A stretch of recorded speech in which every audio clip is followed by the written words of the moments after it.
All right, good morning. It's nice and hot here in East Texas. I'm working on my vegetable beds. I was not planning on this virus hitting. I was going to have a really tiny container garden growing in my little pots, as you can see in my mess over there.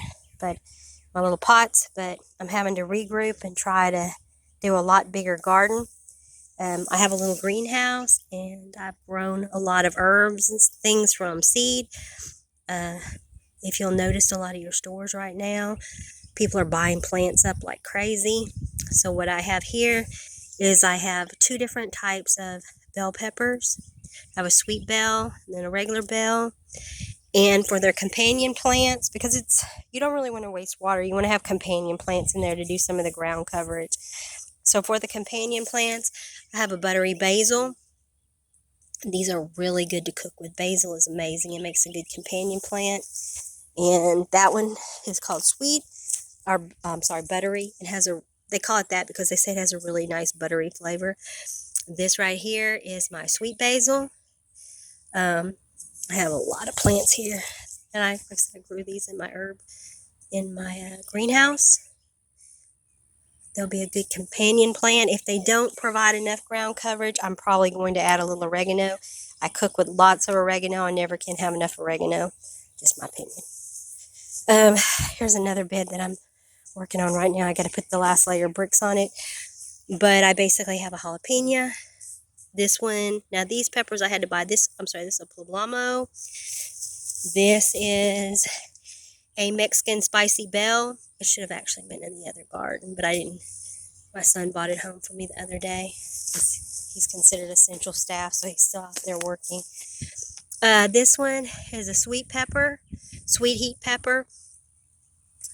This one is my jalapeno. My son is brokenhearted because my son usually plants about 20 jalapenos, but he's been working so much this year that he really can't get it done. This is another bed that I'm making really quick to try to accommodate even more plants, because like I said, I wasn't planning on having this big of a garden. There's some of my topsoil over there. I had to put sand down underneath here because there's a lot of drainage and I didn't want my good soil just washing away. Right here, for just right now, I have my lemon thyme just stuck here. He's just hanging out for the moment. But I have my rosemary. I always save my tags from every year and I put them in a little box, and that way when I propagate or I start a new plant, I still have my little stickers to put out for them. I use tongue depressors. I use a lot of stuff to write the names of my plants down because I'll forget, and I'm all about see, here's an example. I'm all about saving some money because I'm a tightwad. I'll turn all this into probably 20 more plants before it's over. I grew these from seeds. They're morning glories. A lot of people don't like morning glories because they're very invasive. What I like about them is they bring in so many pollinators, birds, bees, things like that. Like I say, excuse my mess because I'm in the middle of working. That is my African blue basil. If you can get African blue basil, I would suggest you do so. It is absolutely amazing. It'll turn into a big, beautiful, almost like a little bush, even though it's a plant. It'll put off these beautiful flowers. They bring in tons of bees, butterflies, dragonflies. It's just amazing. Then again, there's some more lemon balm. Again, another African blue basil because I'm a junkie for African blue basil. My little grandsons got me those last year. Okay, so this is a big boy tomato, and it's got Italian oregano as its companion plant. The oregano will grow and cover the whole bottom of this plant. It'll help with retaining a little bit of moisture and the heat. Plus, I cook with it a lot, so I'm not like wasting it. When I'm watering this pot, it's not like water is just going all over the pot and it's not providing anything else. It's going to be watering it. Plus, a lot of bugs that would normally eat my tomato plants will prefer to eat my oregano plants rather than it. And my oregano puts off so much that I have plenty of it to spare. So, this is my squash plants. Again, I was only planning on having 2 squash plants. I grew all these from seed. And then back there is a cucumber. And I'm going to put a trellis over the front of my porch and let my cucumbers grow. up on that. Normally I have 4 clocks that I let cover the whole front of my porch, but I'm going to try to grow enough food for the rest of my family too, and some of my neighbors that live in town that are elderly. So I'm kind of trying to improvise. And this is zucchini, and again I have my cucumbers in the back. I may actually take in the front corners of these boxes and stick that African blue basil, because like I said, it'll bring in so many pollinators to pollinate all this. These are two of my other. I was trying to order me some citrus. If you grow citrus, you can only buy it in certain counties. You can't transport it out of counties because of penalties.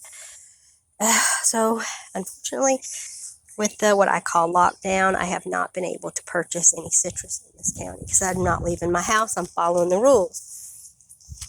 Okay, this is a romaine tomato, and it will have Greek oregano put in it by the end of the day. So that will be its companion plant. And like I said, that oregano will end up covering the whole bottom of that pot. That is a cherry tomato, and it has hot and spicy oregano. I grew that from seed. I was lucky enough that one of my friends had a little bit, and I was able to propagate a little bit of that too. What I will actually do is when summer starts getting really hot, and I think I'm fixing to start losing my basils or whatever, because in Texas it does get super hot, and they do like heat, but sometimes we get more heat than even they can handle. On my tomatoes, on my oreganos, on my thyme, on my African blue basil and all that, I'll actually go ahead and take cuttings off of it probably midway through the summer and put them in my greenhouse, and that way I can try to keep them alive all winter long. And I'm probably going to I am going to propagate all these tomatoes and get some more tomato plants, because like I said, wasn't planning on the virus, didn't buy enough stuff to feed everybody, so I'm going to have to propagate, because I'm not going to be out running around in these stores getting exposed to all kind of stuff. So I'm going to have to create my own plants. One that I'm excited about, don't look at the mess on my patio because I'm working. Don't judge me. Okay, this one my son picked up for me. I'm really excited about. It's called a chocolate dwarf. A chocolate dwarf Tasmanian tomato. Now they only had one. My son was able to get a couple of these things when the trucks were unloading, and they asked that everybody only take like 1 or 2 plants, because there's a lot of people out there wanting stuff. So anyway, I'm really excited about that one. It's supposed to put off a really between an 8-12 inch tomato. It's supposed to be kind of like a deep purplish red. They say it has a lot of meat on it. It has a really good flavor. If you've ever grown one, if you don't mind, if you'd comment in the comment section if you have any tips on it. This is stevia, another one of the plants my son picked up for me. I don't actually use stevia very much. I used to grow it and put it in my drink bottles and stuff. Let's see. This is my chocolate mint. Chocolate mint is absolutely awesome. This just came off some cuttings of what I have in my greenhouse. I have several other types of mint, some lemon balm, some more lemon thyme. I have a lot of stuff in my greenhouse.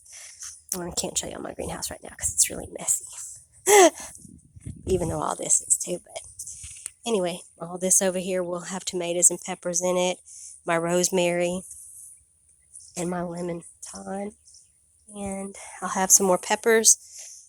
I'm going to be working on wicking tubs. So here in the near future for next year, I will be showing y'all what wicking tubs look like and growing. And I may even start some wicking tubs and grow things in my wicking tub in my greenhouse and see how that goes. Again, thank y'all for watching. Bye.